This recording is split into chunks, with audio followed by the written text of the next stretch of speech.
Hello दोस्तों, राधे राधे। मैं माला प्रजापति हमारे यूट्यूब चैनल में सभी दर्शकों का स्वागत करती हूँ, अभिनंदन करती हूँ। आज मैं एक बहुत ही प्यारा कारा नाच गीत लेकर आई हूँ। अगर आप सभी को अच्छा लगे तो प्लीज लाइक करना, कमेंट करना और मेरे चैनल को सब्सक्राइब करना। पीली पीली सरस फुलानी खेतवा, पिया पटना के बड़ा मशहूर पानीवा, पिया पटना के बड़ा मशहूर पानीवा। पीली पीली सरस फुलानी खेतवा, पिया पटना के बड़ा मशहूर पानीवा, पिया पटना के बड़ा मशहूर पानीवा।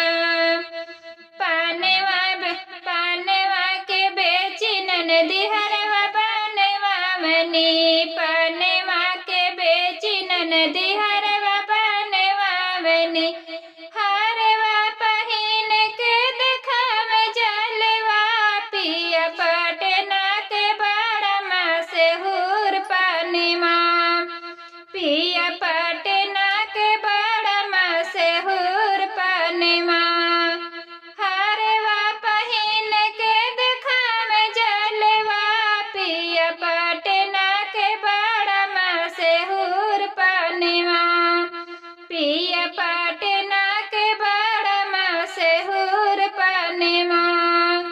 पीली पीली सरस फुलानी खेतवा, पिया पटना के बड़ा मशहूर पानीवा, पिया पटना के बड़ा मशहूर पानीवा। पानवा के बेची ननदी झुलनी बनेवा मनी, पानवा के बेची ननदी झुलनी बनेवा मनी।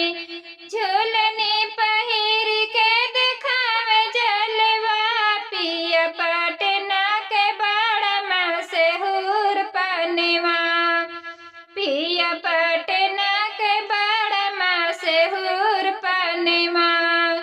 झुलनी पहिन के देखावे जलवा, पिया पटना के बड़ा मशहूर पानीवा, पिया पटना के बड़ा मशहूर पानीवा।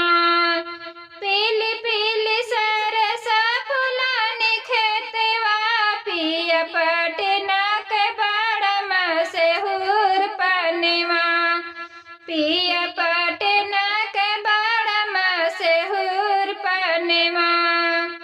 पानीवा के बेची ननदी कंगना बनेवा मनी, पानीवा के बेची ननदी कंगना बनेवा मनी। कंगना पहिन के देखावे जलवा, पिया पटना के बड़ा मशहूर पानीवा, पिया पटना के बड़ा मशहूर पानीवा। कंगना पहिन के देखावे जलवा, पिया पटना के बड़ा मशहूर पानीवा, पिया पटना के बड़ा मशहूर पानीवा। पीली पीली सरस फुलानी खेतवा, पिया पटना के बड़ा मशहूर पानीवा, पिया पटना के बड़ा मशहूर पानीवा। पानीवा के बेची ननदी चुनरी खरीदे, पानीवा के बेची ननदी चुनरी खरीदे। चुनरी पहिन के देखावे जलवा, पिया पटना के बड़ा मशहूर पानीवा, पिया पटना के बड़ा मशहूर पानीवा। चुनरी पहिन के देखावे जलवा, पिया पटना के बड़ा मशहूर पानीवा, पिया पटना के बड़ा मशहूर पानीवा।